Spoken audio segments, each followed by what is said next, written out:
Good morning, students. Today I'm going to explain in detail about the modal auxiliaries, which is prescribed for first degree English semester 1, that is second chapter in unit 3. Coming to your topic, right from your 6th class or 7th standard onwards, you're quite familiar with verbs and tenses. Am I right? Modal auxiliaries are the part in verbs. Now, have a look on the definition of the verb. The word verb is not an English word. It was derived from Latin. In Latin, it is called verbum. Look at the spelling of verbum. It is V-E-R-B-U-M. Verb or verbum means action. So, a verb tells about an action, a state of being or existence, and possession. Possession, have a look on the spelling. It is P-O-S-S-E-S-S-I-O-N, not P-O-S-I-T-I-O-N. Okay, ma? Now, have a look on the example. The first example is Rani is writing a letter. In this first example, the verb writing, it expresses the action of the noun. Okay. The second example is Raja is a clever boy. So in this example, is, it refers to the state of being or existence of the noun. Actually, was, it indicates the past tense, and is, it refers the present tense. But in the second example, Raja is a clever boy, it is not the question of present tense, but is, it indicates the state of being or the existence of the Raja. Have a look on the third example. That is, I have a watch. Have represents the possession of the noun. I already told about the spelling of possession. Possession means to have something. Some examples for possession are I have a pen, I have a watch, or I have a book. Like that. Okay, ma? Now, coming to the types of verbs. There are 8 types of verbs. The first one is called a transitive verb. In a particular sentence, if the verb has an object, it is called a transitive verb. Okay, ma? The identification of subject is very, very easy. But what about the identification of object? To identify the object, you have to use the question forms like what, when, why, whose, and whom, except where. Means you need not use the WH question, WHERE, where. If you get the correct answer or any meaningful answer or any sensible answer, that answer is the object for the example. Look at the first example. I bought apples. In the first example, if I question like that, I bought what? The answer is apples. So, apples is the object of the verb. bought. So in a sentence, if the subject has an object, it is called a transitive verb. Okay, ma? The second one is intransitive verb. Intransitive verb, it indicates which has no object for the verb. It is called intransitive verb. If the verb has no object, it is called intransitive verb. For this, the example is the fisherman sat under the tree. The fisherman sat under the tree. For the second example, question like this. The fisherman sat what? Do you got any correct answer? No. Or the fisherman sat when? No reasonable answer. Or the fisherman sat why? Not a sensible answer. Or the fisherman sat whose or whom. If you want to the correct answer for the second example, you have to question like this. The fisherman sat where? So in the second example, the verb sat has no object. Without object, it is called intransitive verb. Is it clear, ma? Okay. The third verb is called the participle. The spelling of participle is P-A-R-T-I-C-I-P-L-E.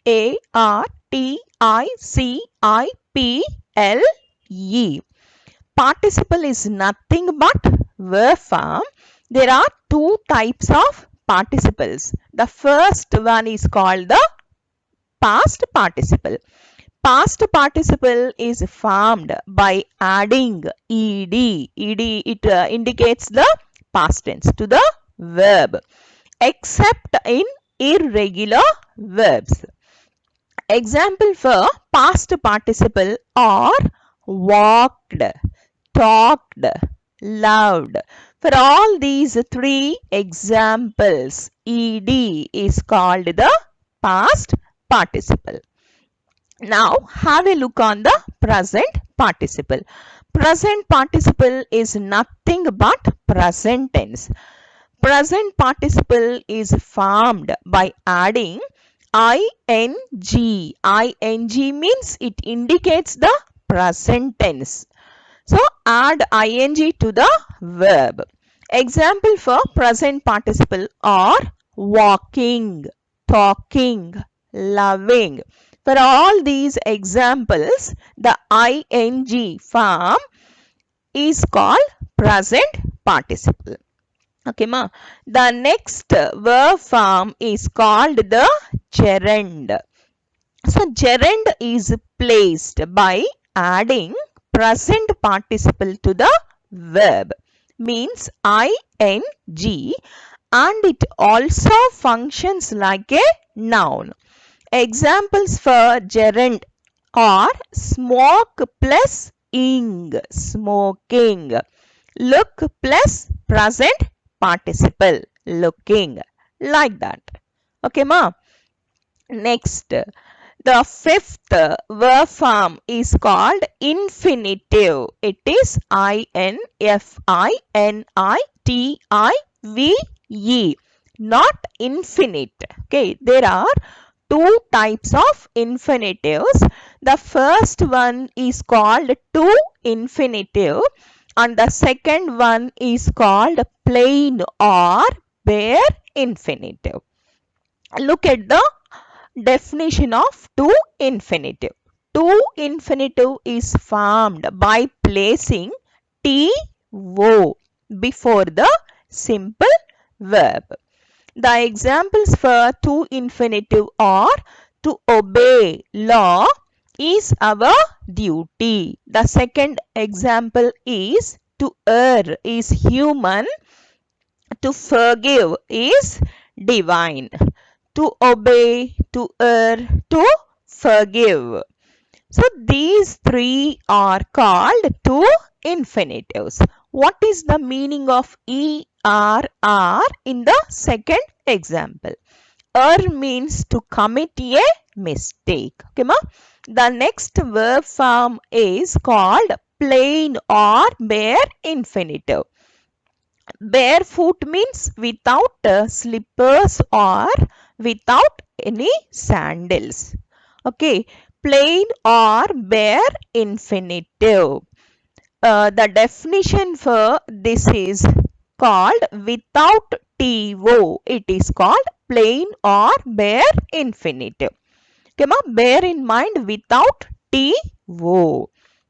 It is used after the following verbs: will, shall, can, may, would, should, need, dare, could, might, like that. Example for this is I shall go. He can do it. Okay, ma? Now, the sixth verb form is called auxiliary verb. This is the topic sentence of today. It is also called auxiliary verbs or helping verbs or be forms or modals or anomalous finites. MODALS. This is the topic sentence. Look at the spelling of anomalous finites. ANOMALOUS. Anomalous. FINITES.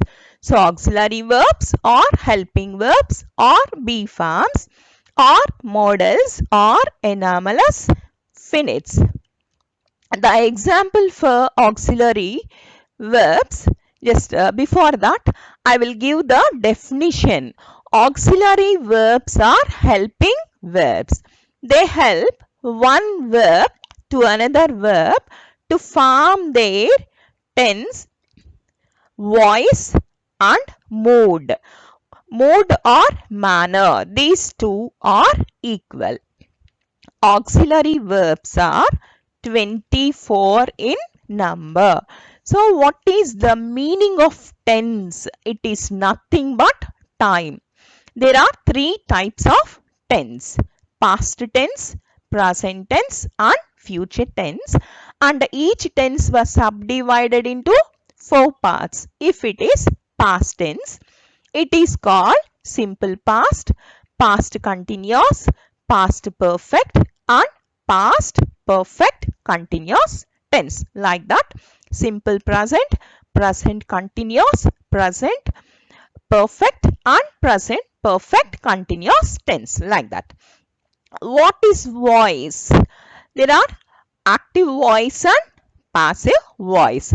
To change active voice into passive voice or passive into passive into active voice, we need the auxiliary verbs. And the third is called mood or manner. It is also called the interest. Now have a look on the auxiliary verbs. Auxiliary verbs are 24 in number. They are be, am, is, are, was, were, has, have, had, do, does, did, shall, should, will, would, can, could, may, might, must, ought to, need, and the last auxiliary verb is dare. Okay. Be has the forms like am. Am is in singular. Is, it is also in singular. Are, it also represents single form. Okay. Was, it is a plural form. Were is also a plural form.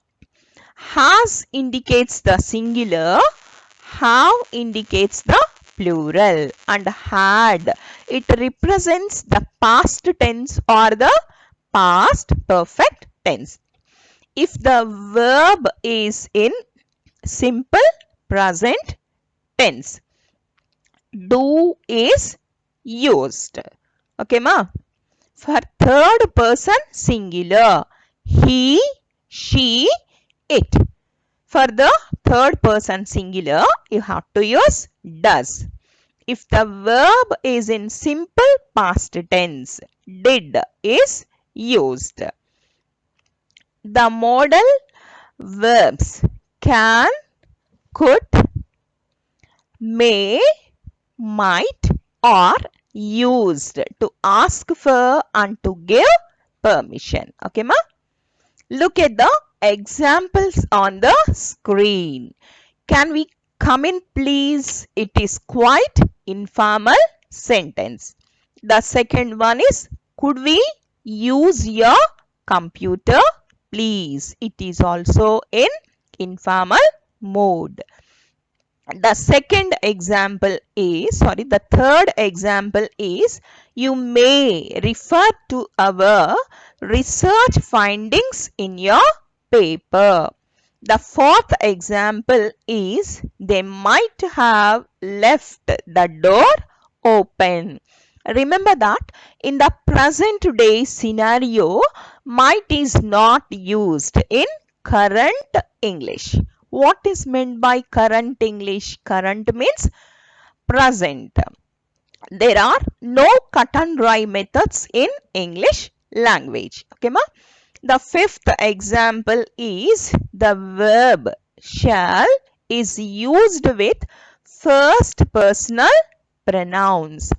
What are the first personal pronouns? I and we. These two are called first personal pronouns to express future time and also used to command or threat.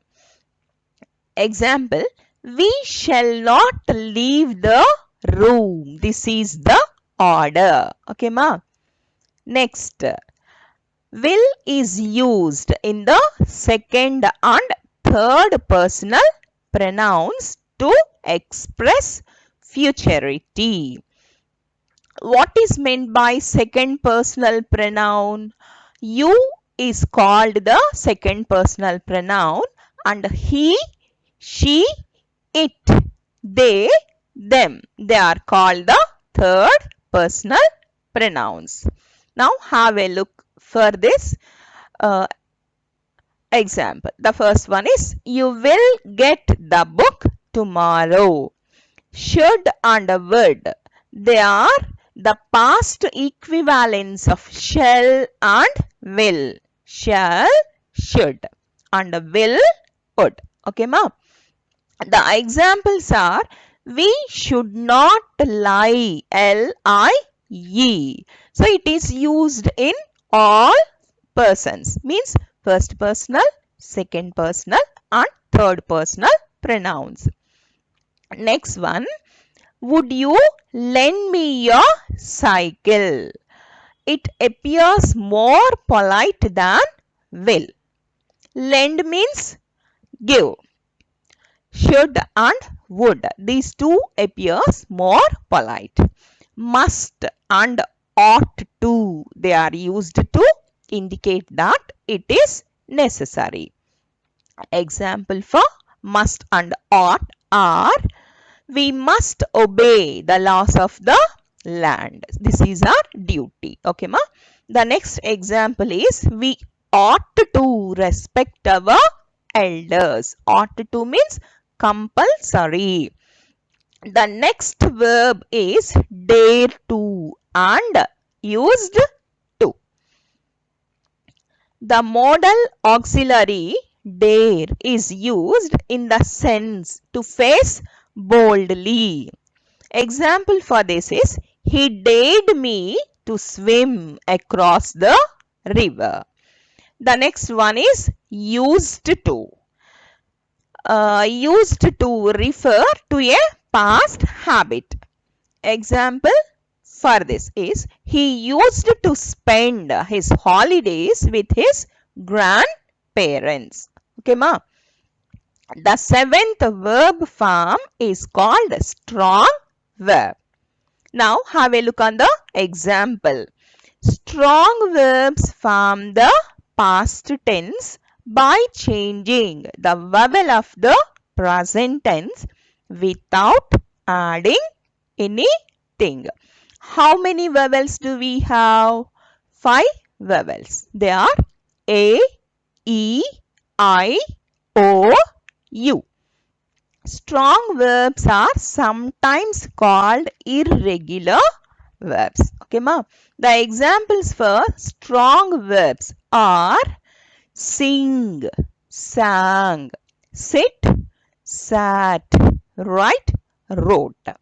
Just change the vowel and replace a vowel to get past tense. Okay. Don't add anything or any additional replacement for strong verbs. Only vowel replacement is enough. The last verb form is called weak verbs. It is also called regular verbs. Look at the spelling. It is W-E-A-K, not W-E-E-K. Is it clear? Weak verbs form the past tense by adding ed or t and t. Ed, t and d. Examples for weak verbs are love. If you add ed or the past tense for love, it may change into loved. The second one is bake or baked, deal or dealt. Okay, ma? Remember that there is no English sentence without the verb forms. All said, grammar plays a very important and vital role in academic context. Hence, students need to understand grammar concepts clearly, correctly, and then practice using them. In your previous video, you have learned the subject and verb agreement. It is called conquered. That is the first part in your textbook English Praxis. In this second video, you have learned the categories of modals or the verb forms. So, once go through the two videos and write down the notes. Okay, ma? Thank you.